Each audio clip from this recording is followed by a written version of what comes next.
Hey everyone, my name is George Khalife, founder of this podcast called Let's Grab Coffee. This is where I bring successful people from different industries and I just allow them to share their experiences and mentor us through their different, ventures and businesses and opportunities that they've been through within their tenure. Today, I have the pleasure, the utmost pleasure. I'm very grateful and humbled to have Mark Bowden join us today. Mark is a leading, and guys, I mean this, number one top body language and human behavior professional. He is an expert, the best in his field. Mark created a company called TruthPlane. So it's a communication training company. He's advised top CEOs of Fortune 500 companies, some of the biggest companies, Apple, GE, you name it, he's done it. Mark has 3 books out, Winning Body Language for Sales Professionals, and Tame the Primitive Mind. Some of really, really great book, and these are bestsellers, guys. Mark has done a TEDx talk with over 100,000 views, just phenomenal. It was very positively accepted. He's really admired by the TEDx community. His YouTube channel has above 1 million views. That's insane. Insane. And there's a fact I'd like to share before we get started. Mark was voted number 1 in 2014, 2015. Get this, top 30 body language professionals at that time. Just amazing. So happy to have you here, Mark. Thank you for being here. George, it's great to be here. Thanks for having me. Just like you, I've got my coffee here. So it's a great pleasure for me to have coffee. Let's cheers to good coffee. Awesome. Well, I have to tell you the truth. It may look from the outside that I've got coffee. It's actually just water. Just water. All right. Hey, at least you're honest, Mark. Bit late for me for coffee. You'll have jitters by the end of this night, so we don't want that. Mark, let's start off. I'm honest. I'm always interested in the beginning. What got you started in this type of field? What was your interest? What was your prime motive? Tell us your story. Yeah. So originally I was just incredibly fascinated by animal behavior. A big fan of documentaries about animals and why they do what they do and their curious behaviors. And then that kind of went into human beings, and I got very curious about why certain people would do certain things, what provoked them to do those actions. And so I just wanted to explore human behavior from that point of view of how can you have any power over yourself and power over the other people around you. A confusing world with people doing often what seems to be quite arbitrary things for almost no reason. So I think that's really what got me into it, was this idea of what can I learn about other human beings and myself so that I'll just have more knowledge, more understanding, and therefore more power in the world. Interesting. And you brought up evolution in the beginning. You said that was one of your interests. So how much does evolution play in the way we communicate today? I mean, have you seen recurrences? Have you seen patterns? Yeah. So if we take, Darwin and evolution as a given, we've got a whole bunch of structures, our brain, parts of our bodies, which are inherited from our ancestors going right back billions and billions of years. And so we've got a part of our brain called the brainstem, and that would be about 500 million years old. And for example, that's doing what we call the approach and avoid responses, deciding whether we move forward into a situation and get involved in it, or whether we back off from it. Some people call that the fight and flight system, and that's a good way of thinking of it as well. So for me, in human behavior, because I take a viewpoint that we are descendant from a whole chain of other organisms, some very close in similarity to us, but the further down the line you go, the more different, the more they start looking like fish and amoeba, essentially. And so it's very difficult for us to go, I'm really descendant from that. But, like myself, take the viewpoint that we are, and so we inherit these behaviors, these patterns of behavior that come from the body and the brain that we have and the environment that we're in. I hope that explains it for you, George. Of course. No, and An interesting thing. I was watching your TEDx talk, right? And you talked about the peacocking. It's just the peacock shows its feathers, and to mate essentially, or maybe a defensive mechanism. Absolutely, yeah. I want to ask you, and this is sort of a fear I had before starting this. I'm like, what if he, he's analyzing me around, observing all the nonverbal cues. What is he thinking? What do you think of like flashy dressing? Is that a form of peacocking? Well, no, you're absolutely right, because it could be so many things. Darwin first put across the idea. He saw peacocks and he instantly went, okay, well, that's a really useful thing for attracting a mate, and the female doesn't do that because the female needs to stay more hidden, but the male needs to risk being visible and being seen. And now other behaviorists after Darwin went, I think you kind of missed a point there, Darwin, that actually what it might be doing as well is scaring off other males.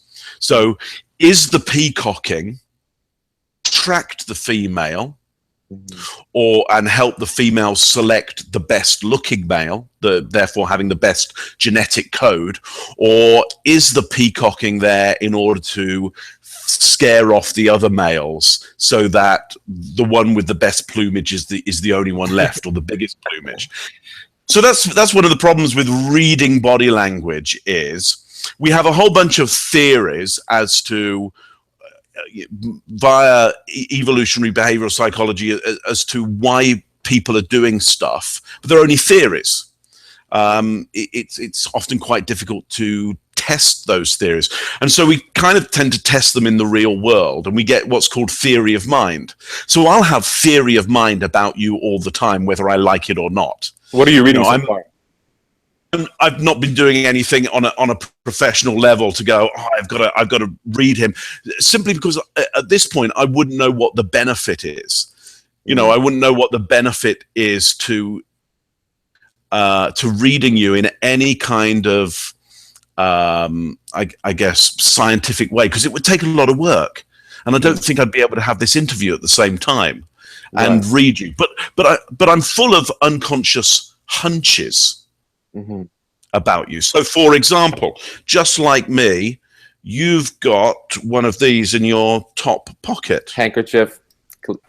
So that feels to me a bit like what I might call a tribal display. Okay. It says to me that you potentially share some of the same values as me around the way that you look. That's what we belong to, Mark, the Nordstrom tribe. Right, exactly.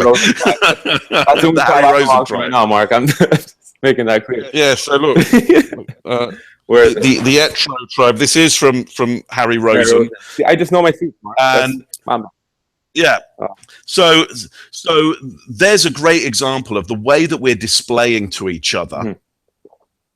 Understand, are you in my group or are you out of my group? Okay. And if I see some signals that suggest you're in my group, I start to make judgments that I'm safer around you, that there'll be more benefit around you than if you were out of my group. So, for example, I would be unconsciously and consciously looking at your surroundings, and I see that you've got books back there, and I can actually even see some of the titles. I can see one's about Gandhi. Make out many of the others, but simply that you are displaying that reading is important to you, again, is helping me understand we've got some tribal alliance. Now, of course, you could have just put those there deliberately. You never read any of those books, maybe. You caught me. I don't know. Oh, God. And so if I wanted to be really professional about it, I'd have to inquire or interrogate or interview you around the signals that you're giving. Interesting. I might start to question you about Gandhi. And if you start going, well, what do you mean? Yeah. If you're then, suddenly I'm going, hang on, that signal he's giving me there maybe isn't accurate or true. He's maybe displaying something which isn't true to him. Yeah, I mean, you told me about a couple of places that you've maybe purchased these from. Right. And you mention Harry Rosen. That tells me that you must be from Canada. so there's a whole bunch of alignments that come with that. So unconsciously, yeah, I might be testing your body language all the time, but I'm not going to do it ever get a word out. Jeez, Mark, it's been like 10 minutes. You already have a folder on me. I don't know how we're going to continue. I have a question, though. It's interesting because that was actually one of my questions. If you're sitting at a bar, say, for example, or you're in an event, a seminar, whatever, do you find it difficult to control or tame that ability to analyze instantly? You know, what the person is doing, sort of form a background check of who they are, where they come from, or point out their insecurities. Do you find it hard to control that? No, not really, because it's very difficult to do consciously. It takes a lot, and properly consciously. It's a real job. And so it's effort. And if I'm sitting in a bar trying to have a drink with or people I like, or just trying to relax and switch off, doing that isn't something that I'd ever want to do. Right.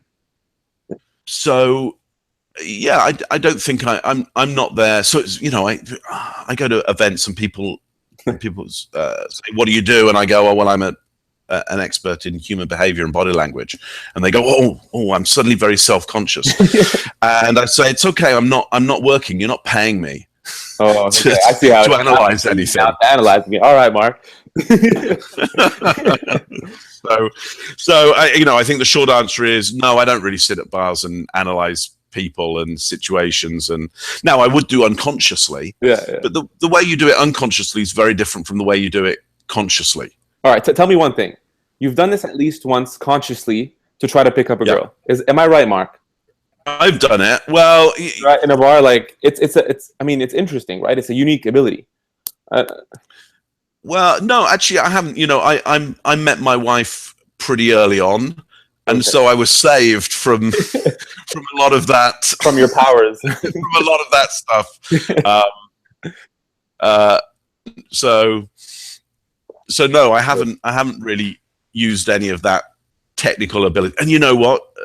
Males are particularly bad at that kind of thing. It's true. Anyway, we're not very good. Look, and there's being in the situation and looking for a companion or a mate or whatever you want to call that other person, right? And the desire that runs through that, and then being able to take yourself away from that and cognitively look at what's happening. And that's really difficult to do at the same time. So, on the whole, I'd say even if I think I've been in a bar and I've been able to judge people really, really at a really, really smart level, I probably haven't. Right. Because the drivers that take us to that bar in the first place and go, "Oh, I'm on the lookout for somebody to pair up with," those drivers are really strong. They're full of neurochemicals that flood your mind with different ways of, I guess, processing the environment that you're in, and they warp and distort the way you're thinking. And maybe you've been having a drink and now you've got, what we call beer goggles on.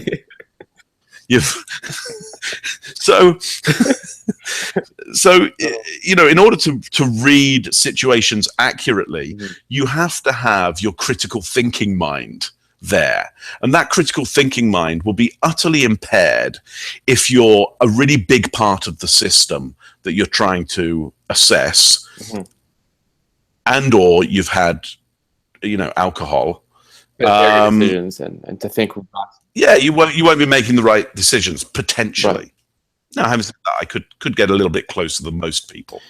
And this sort of raises a concern for me, because in one of your talks, and you mentioned this in your book actually, that a lot of what we internalize, a lot of what we group together to make a decision on someone is based on how we feel. But how we feel, 50% is made up of how they look.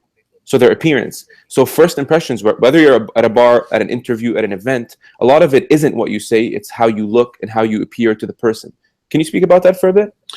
Yeah, so we make assumptions about people the moment we see them, and we do it very, very quickly.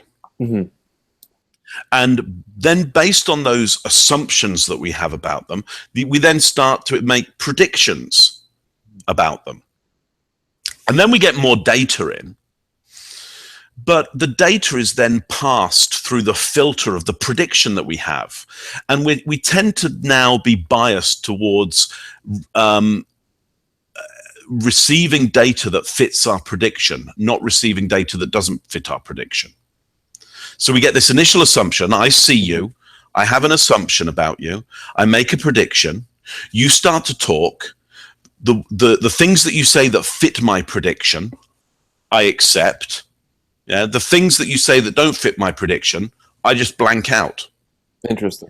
So it means that you're less likely to be able to surprise me around my first impression around you. I'll try and make you fit my first impression. Isn't that a self-serving bias? Of you. A form of... Yeah, absolutely. It's a self-serving bias.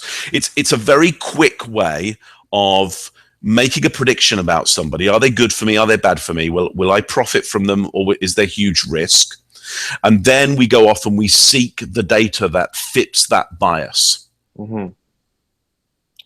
And the bias will often tend to default to more negatives than positives. So, because better to be safe than sorry, especially if we're with somebody new. Now, over time, I could learn more about you, and you'd become a way fuller idea to me. Mm. But when we first meet somebody, we take this very thin slice of data, mm-hmm. and then we go looking for everything that fits that prediction. So we get a very thin and narrow idea of the person. Wow. Now, it doesn't mean that idea won't turn out to be true, but it could turn out to be very, very false, but we won't see it so well. It's sort of like that quote. I think Albert Einstein said this: a lie told many times over and over again eventually becomes a truth, right? And on that topic, I wanted to ask you, and a friend of mine actually asked me this right now, and to ask you, mm-hmm. Can you talk a little bit about the placebo effect? You know, we hear this all the time. If you have a headache, take Advil, take Panadol, take something to alleviate the pain, and you take it and magically you feel better. A lot of people are against it though. The more naturalistic type of people who just, I guess, remedy their sicknesses through other means, maybe exercise or meditation. How true is this in medicine or just in real life? Oh, so my understanding is the placebo effect has a better than 40% kind of return on it. So it's really good. It's really good. It's perfect. Yeah, it's incredibly it's an incredibly valuable effect. In scientific testing of drugs, the people who think they're getting the drug, in some cases, get very better. Well, I can't see particularly what's wrong with that. Because either way, it's working, right? And it works under scientific conditions. So I don't think there's anything wrong with the placebo effect. I think we've just got to understand that it's there. We've got to understand that our body and mind works in such a way within the environment that if something looks or feels enough to be true, then our body and brain make it very true. Mm-hmm.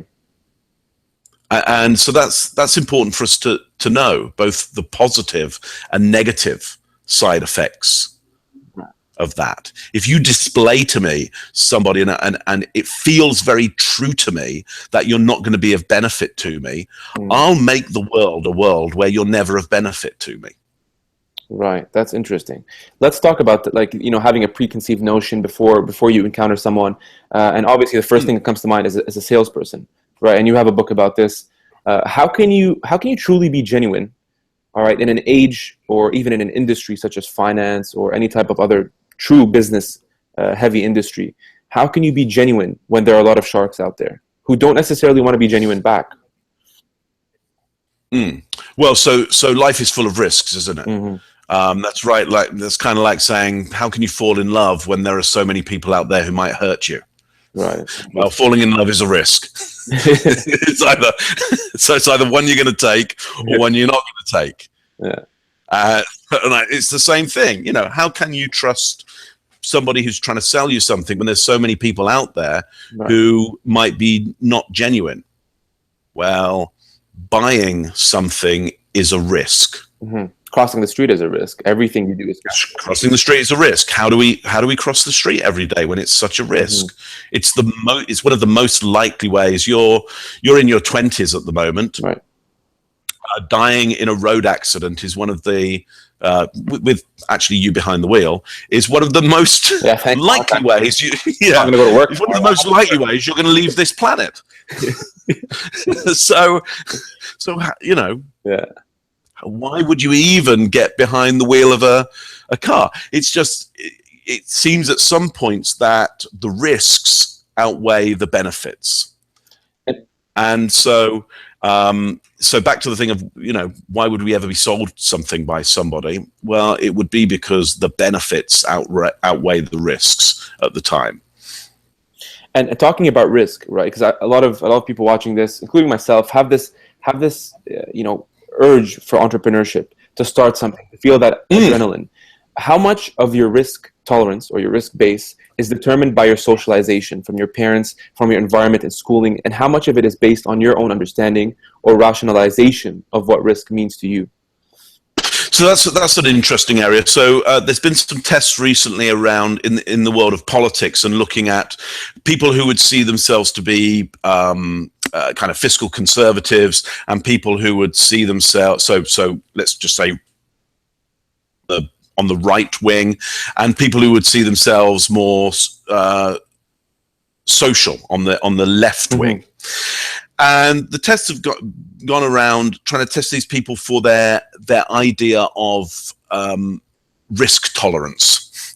And it would seem that the people who gravitate towards the more right-wing politics, more conservative politics, they are much less risk tolerant. And those that see themselves as more left-wing, they are way more risk tolerant. And it seems that this idea of risk tolerance starts out quite early. Now, of course, we can't quite tell at this point how much of it is genetic and how much of it is socialization, but it seems in some science that we're seeing that there are some genes flagged for being risk tolerant and risk averse. So we could say out there that there would be some genetics for those who are more likely to be able to tolerate the risks involved in entrepreneurship. Now, but what we also would be fair to say is if you come from a family of entrepreneurs, you're more likely to be an entrepreneur. I mean, there's always going to be exclusions to that, or if you are educated in entrepreneurialism and the risks involved, you're more likely to be an entrepreneur because you now have ways of assessing the risks. So here's what I'd say about this is whether it's genetic or not, you can still learn how to tolerate risk. Your risk appetite. You might, and you might not be disposed to it, but you can learn how to increase your risk appetite and decrease your intolerance towards risk. You can also learn techniques that will mitigate risk. If you're an entrepreneur, get educated. An entrepreneur is an entrepreneur. You might say to me, Mark, but I'm really worried about getting paid. And I might say to you, well, you know what? You can buy insurance against getting paid. And a little bit of right? I mean, the insurer, or here's a technique, just make sure that you send an invoice and it says payable on receipt. Right. Not in 30 days and 60 days. And not in 30 days. These things, right? Right, exactly. And if you're really worried, buy some insurance.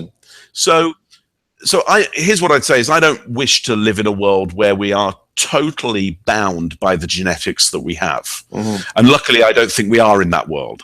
Luckily, I think we're in a world where as human beings, we're able to teach each other and build culture. And so whether you're born an entrepreneur or not, you can learn how to be one, and you can hang around other entrepreneurs. You can join groups of entrepreneurs and become part of that entrepreneurial tribe and learn to tolerate the risks. Very well put.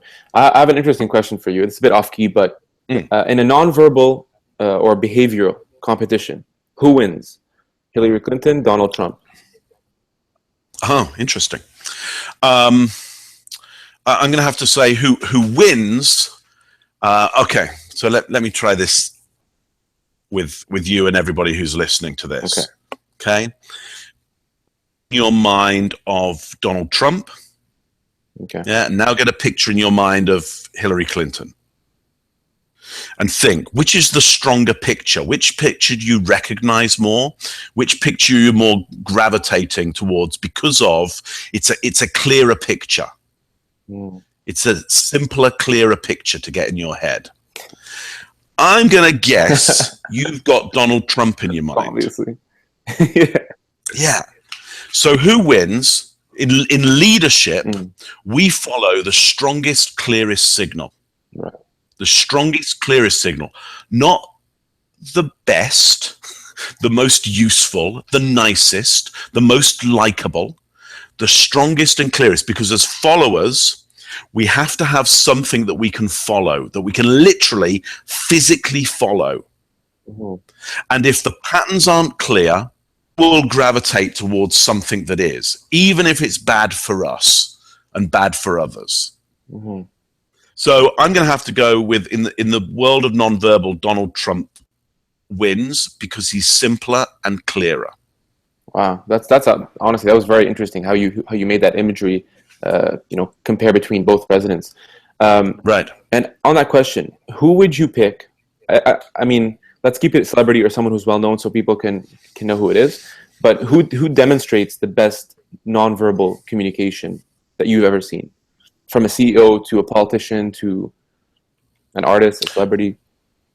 Yeah. So I would say in terms of let's pick somebody in politics that everybody know. I would say Tony Blair has been one of the best users of nonverbal influence and persuasion. I'm as prime minister. He monitors his own body language. He uses it on purpose in order to influence and persuade. He keeps it clear and simple. He would be for me a real, I guess, star of using nonverbal communication on purpose in order to stand out and win trust and gain credibility, even against the odds of the facts. That's interesting. Speaking about politicians, and I understand that in certain parts of the world, the handshake isn't priority, or it's not important. In some cases, it's actually disrespectful. But in our part of the world, it's huge, especially in politics and business. That's how you show authority, power, confidence. So what's the difference between a good handshake and a bad handshake? Can you show us? I know it's difficult to do here, but yeah, we'll try and do it virtually. All right. So first of all, you're absolutely right that the handshake is not a universal. It's part of touch, and touch is a universal. All societies, all social groups use touch, even if they don't seem to touch a lot.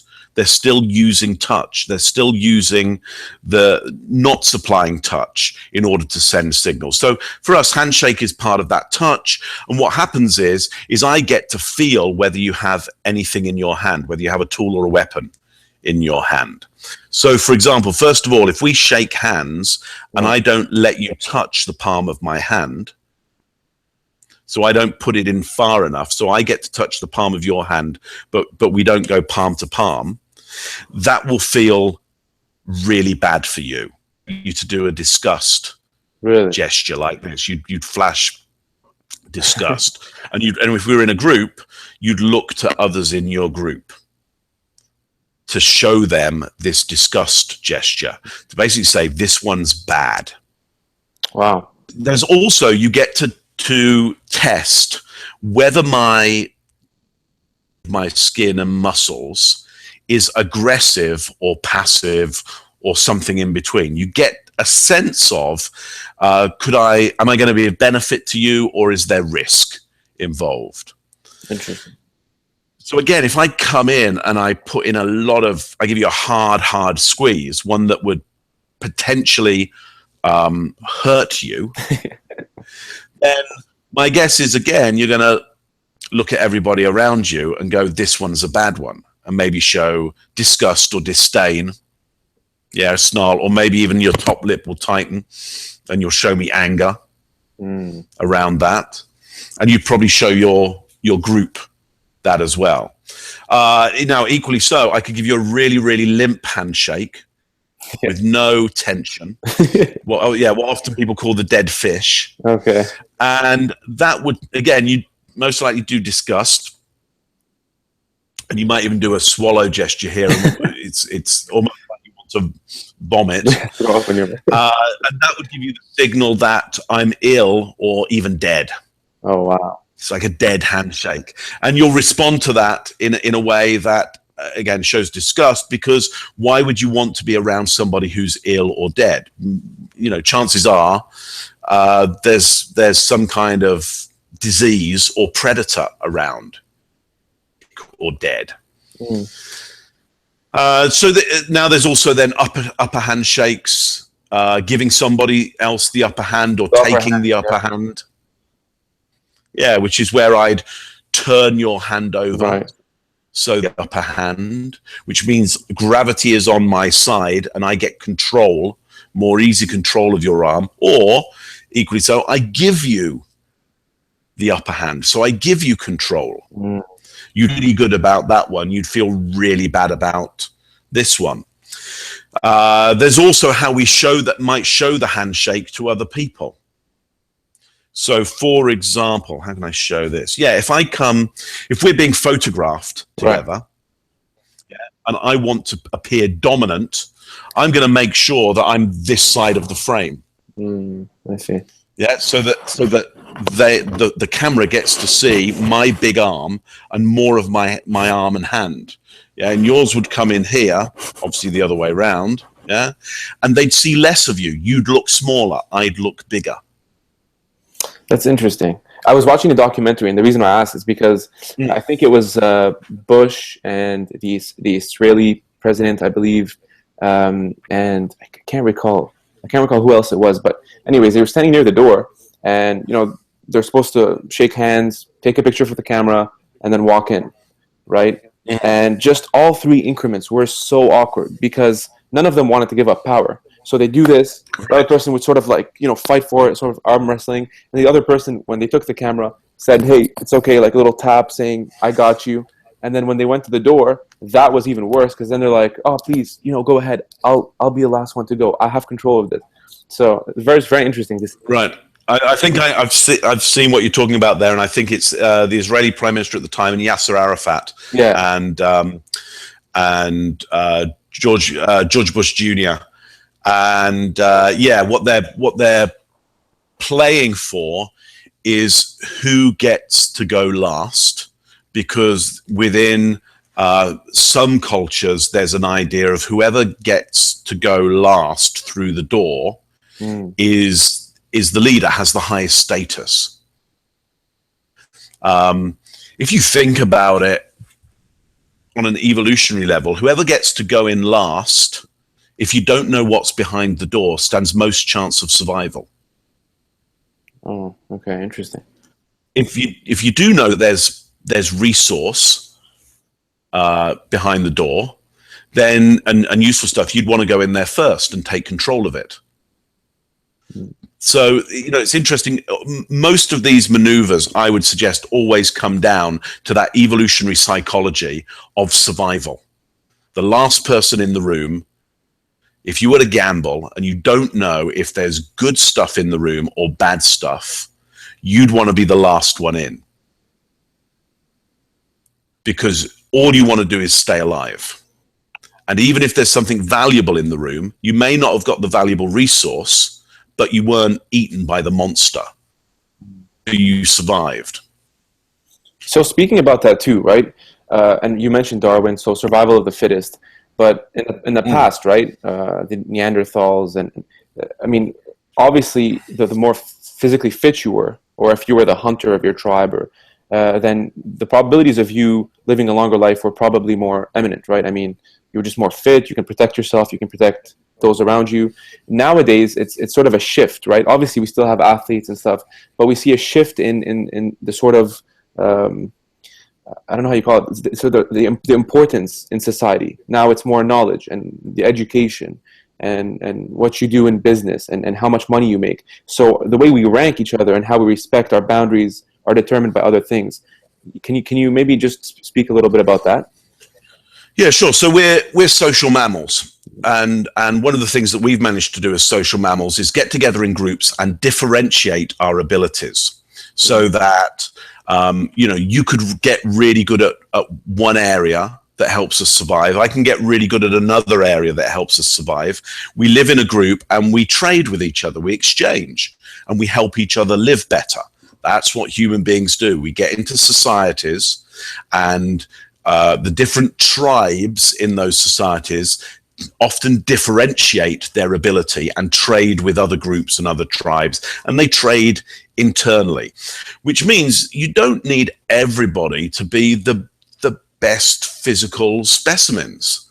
Sometimes, for example, you might need people who have really delicate fingers so they can do really delicate manual work. Yeah, it's no good having, if you got, the big hunter's hands, you can't do the delicate stuff. So we need some people like that. We need some people who are really good at math. We need some people who are really good at language. Yeah, and they don't need great bodies for that. So when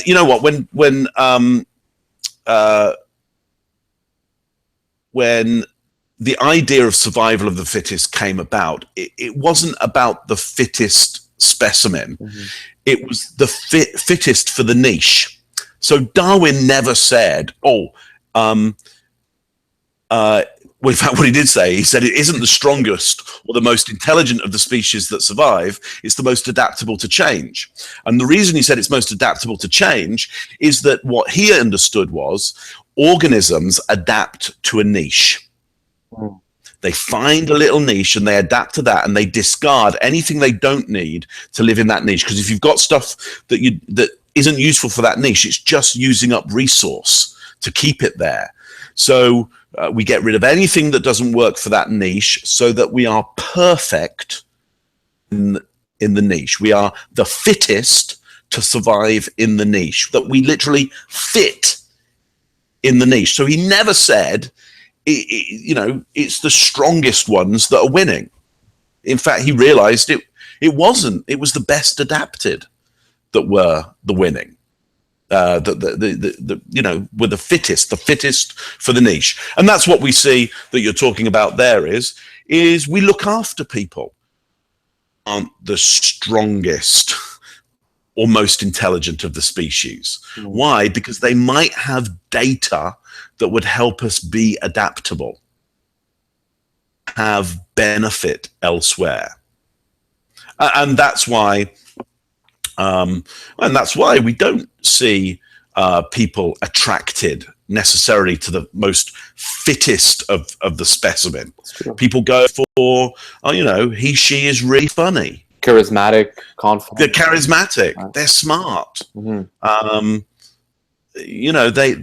They're friendly. They're emotional. Mm-hmm. There's all kinds of factors that go in there. Now, physicality has some effect for sure, and it has benefits, but it isn't everything. Right. Of course, it has its benefits, right? Like there's research that says the taller and more good-looking. I mean, I'm parenthesizing it because obviously it's not black and white, but that you'd actually make the assumption that person is just smarter, and you're more willing to hear them out, to hear them speak. You give them that here, talk to me. I'm here to hear you out. Right. So that we call the halo effect. So if somebody looks like a good specimen, have the assumption that many other things will be good about them. And we predict, so they'll be really intelligent. They'll be a nice person to be around. And then we go looking for the data to prove that. Okay. We don't go looking for the data to disprove it. So it's called the halo effect, which means that light of the halo around their physicality blinds us to the fact that they might be annoying and stupid and not a very nice person. And it's only further down the line, after we've got to know them a little bit more, we go, they're really good looking, but they're really stupid. Or disrespectful or rude. I don't like them very much. So it's not, the looks aren't going to be everything, that's for sure. Sure thing. I have a question. This is more on maybe your business truth plane. You've coached a lot of CEOs. Can you give us an example where you've had positive results by coaching someone, where you use these techniques that we're talking about? Sure. Look, I get positive results all the time, simply around this idea of what is the body language you have to produce in order for people to be able to follow you, to notice you, first of all. So, first of all, how do they notice you? How do you stand out in the crowd? Once you've been noticed, how do you then get noticed as somebody who's of benefit and can be trusted? And then once people have got this sense of you can be trusted, how do they know you're credible? How do they know that you'll be able to not only supply what you said you'd supply, that leadership, but also the leadership will be good leadership. Right. So, and it turns out that there's just a whole bunch of signals that we use for that provoke other people to make the assumptions and create this halo effect. And it isn't about a halo effect around being the biggest and the most beautiful. It's more around being the most open and calm and assertive and followable. So what I'm trying to train people in is, what are the gestures, what are the behaviors of a calm and assertive leader, and how do you produce those on purpose? Interesting. So it's more like self-awareness, understanding who I am, where my strengths are, where my weaknesses are, and then leveraging nonverbal techniques that have worked over the years with some of the successful people who portray this, and then applying them in the context of which I operate in. Is that a good thing? Yeah. So for sure, you can look at who you are and especially what are you projecting, and is it working for you? Look, because there's no bad body language. There's just results that you wanted or didn't want. Interesting. So we look at the behavior of somebody and we go, is this behavior getting you what you want? And if it isn't, then we go, what some behaviors you could do that are most likely to get you what you want? What's of benefit to you and of benefit to everybody? Now, these might not be behaviors that you would naturally do, that you would normally do. They may be outside your scope. So I would start to ask you as my client to start to do for you, and for many people, some extraordinary behaviors, And they might feel odd and a bit out of place. And you might go, I don't feel quite comfortable with it. And I'd go, okay, that's quite normal. Keep on doing it. And it may never feel comfortable. But unless you do these behaviors, your chances of getting what you need for the people around you are limited. And that's okay. We can just commit that you'll never be the leader you want to be, or we can commit to going towards being the leader you truly want to be and people need you to be. Now, often at this point, people run into problems around this idea of authenticity and going, well, aren't you just faking it until you make it? And I really have no problem with the word fake. A lot of people have a huge problem with it. It's kind of a bad word for them. I don't know why it's turned into such an awful thing, the idea of putting on behaviors, because we do it all the time. It's just we don't check ourselves on it. We don't call ourselves out on it so much, because when it works for us, we kind of go, that's all right. I'm sure, at times today, all of us will have put on behaviors for our benefit and the benefit of other people. Of course. And not gone, oh, this is terrible, I'm being so inauthentic. Right. Because you've had the benefit of it.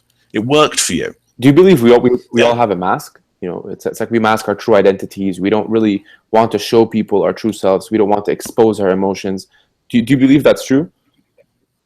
Well, I think at times there can be no real benefit to showing your emotions at times. At other times, there can be huge benefits to showing your emotions. It's about knowing when to show them. I don't necessarily think we're all walking around with masks on. I think what we do is we choose specific moments to show specific elements of ourselves.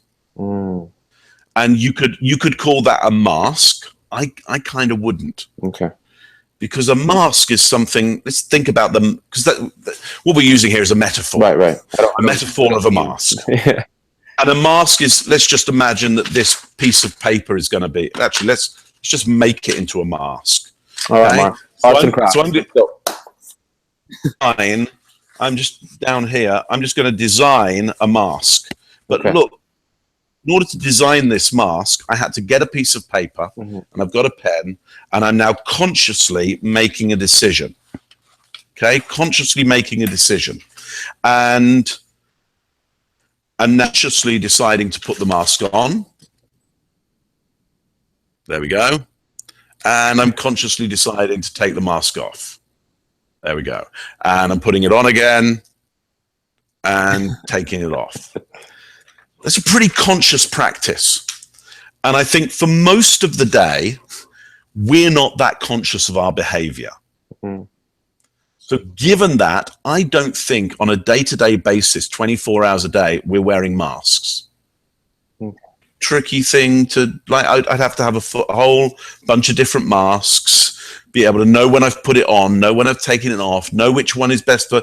I think what happens is we respond to the environment around us, and we go, what would be the best aspect of myself to use right now for my benefit?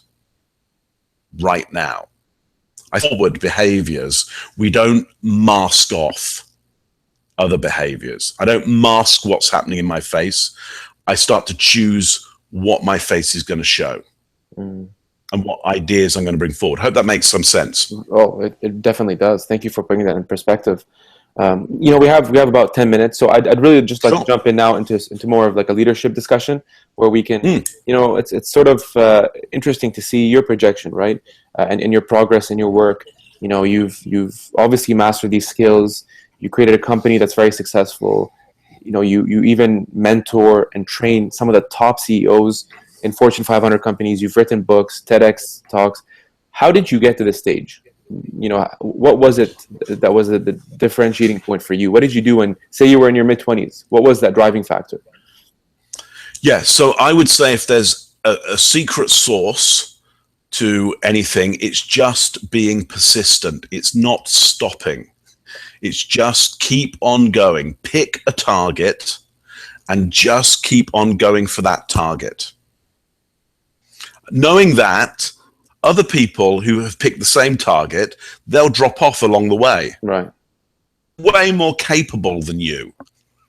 But they won't have the resilience. They won't. So for me, it's more about determination, resilience, picking a target and never giving up on the target. You don't have to be the smartest. You don't have to be the best looking. You don't have to. You just have to know what the goal is and keep going longer than. Yeah, and you also have to have, and correct me if I'm wrong, but you have to have that tough skin that allows you to be persistent, especially when a lot of people within your community, even with your circle of friends, even family at times, parents, don't really believe in the end goal that you're trying to run towards. Absolutely. They won't understand the end goal. They won't see its benefit. Those that do understand the end goal and they're going for it as well may want to compete with you. So now you've won yourself an enemy. So the moment you step out there and go, here's what I want to achieve, you've now got a whole bunch of people who know you're trying to achieve that, and they're maybe going to come at you. So, and you know what, if you came up with an idea right now, yeah, without any effort, I'd be able to tell you why it can't be done and how you won't achieve it with no effort whatsoever. It would take no brain power for me to come up with all the reasons why you'd fail. Yeah. And I wouldn't even be an expert in the field or wouldn't need any knowledge. I would instantly be able to give you a good 1 hour lecture on why it won't work, which is why you've pretty much got to ignore the people who are telling you why it won't work.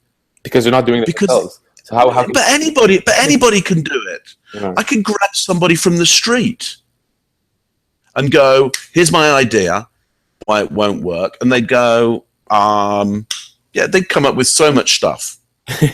Yeah. So it doesn't take an expert to tell you why something, to tell you how you're going to fail. Okay. What you do need is people who have some knowledge of a certain area who can go, look, here are some of the things that could get in your way. Here's what you want to look out for. Now go and do it. But here's what you want to look out for. That's useful. You do need people who go, I don't know anything about this, but go out there and do it. Right. You need those people. It's fun. Yeah? It's funny. In my, two of my best friends, I'm sort of like the optimistic person who's very opportunistic. Right. Tackles opportunities, is always positive, looks on the bright side. And it's not so much that I'm gullible to what's going on in the world. I've just felt, pain in my previous experiences, and that has led me to embrace change and to want to grow from it and share it. But you raised a great point, and one of my great friends is, he's more on the sort of pessimist, cynical side. He's very, very analytical and questions a lot of questions, and that's such a value add to me because sometimes I can be oblivious to the small details that he raises, and so it sort of complements. Right. So you do need partners and friends and advisors who can help you understand some things that you might not have noticed, but they still need to be people who'll go and do it. Yeah. But these people who are just going to go, here's why it won't work, they're useless to you. Like, George, you've got me on your pod now. And if you went and grabbed somebody from the street and said, look, I'm thinking of inviting, the number one expert in their field onto my show. Can you tell me, all the reasons why I won't be able to do that? They'd be able to come up with so many reasons. They'd go, well, how many have you done so far? Well, I've done, 4. Well, you haven't done very many then, have you? So does he know you? No, he doesn't know me. Oh. Have you got any qualifications in doing live podcasts with experts? No, I don't have any. Oh, well, that won't work then, will it? Yet, here I am. Yeah, that's the magic, right? So you don't need people who are amateurs at telling you why something isn't going to work. You do need professionals who are going to tell you what the barriers to getting it done are, and who look forward to your success so that you can come and ask them about other barriers as you grow what you're doing. Right. Those are helpful people. So it's taking calculated risks, right, and really understanding what you're trying to do. So it's really balancing optimism with realism. That's sort of the fine line, right? Right. I mean, I would say when I think about optimism, I would just call that knowing the goal. Having the goal in sight and making that really clear, so you know where you're going and you can tell people where you're going. Right. Because then they can join in and they can follow you. And don't give up. That maybe creates optimism. Yeah. My worry about using the idea of optimism is that's a mindset, and because I'm in behavior, always want to change things into behavior. I don't want to be reliant on a mindset. I want to know the things that we can actually do in order to make something happen. Not happening. So when you talk to me about optimism, I go, okay, can we just turn that into knowing the goal and not stopping? Right. It doesn't matter. Optimism, pessimism, cynicism. If you have a clear vision, a clear goal, you can still achieve it. Right. Absolutely. Yeah. Well, certainly, if you have a clear goal and you don't give up on getting it, would I gamble more money on you winning? Yes. Right. If you came to me and go, Mark, I've got no clear goal and I'm quite likely to give up. Of course, right? I'm going, okay, you're not having my money. I'm not gambling on you. You go to me, Mark, I've got a clear goal and I will not give up until I hit it. Mm-hmm. And then I'd say to you, okay, what's the goal? Let's go get it. Now, if then you can't, you go, well, it's kind of like this, and it's a bit like this, and it's hard to explain. Now I'm getting worried again. But if you go, here's the goal, yeah, and you paint me a really clear picture of that, or you take me and you show it to me, or you help me experience the goal. Mm. So I've actually experienced your product, whatever it is you're producing, what you're trying to give to people, then I get it. So again, I want to turn, when people talk about mindsets that they need in order to achieve stuff, I really want to convert that mindset into a set of behaviors. Interesting. Rather than them living in a mindset. Because here's the thing, do you know that you can be optimistic tomorrow? For sure not.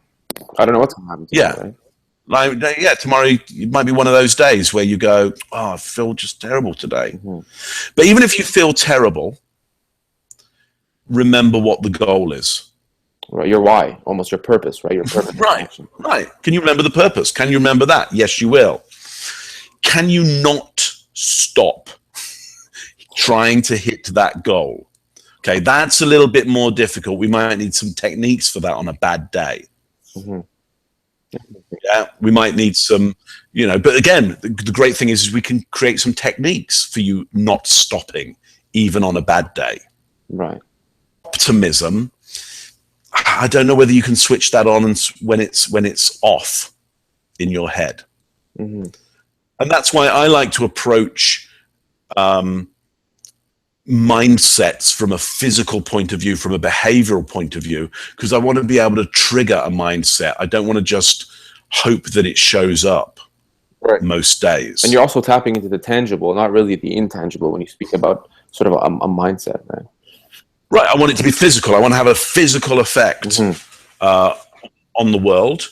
Not that it's not okay to have a mental effect or a spiritual effect. I've just noticed that more gets done quicker when you have a physical effect on the world.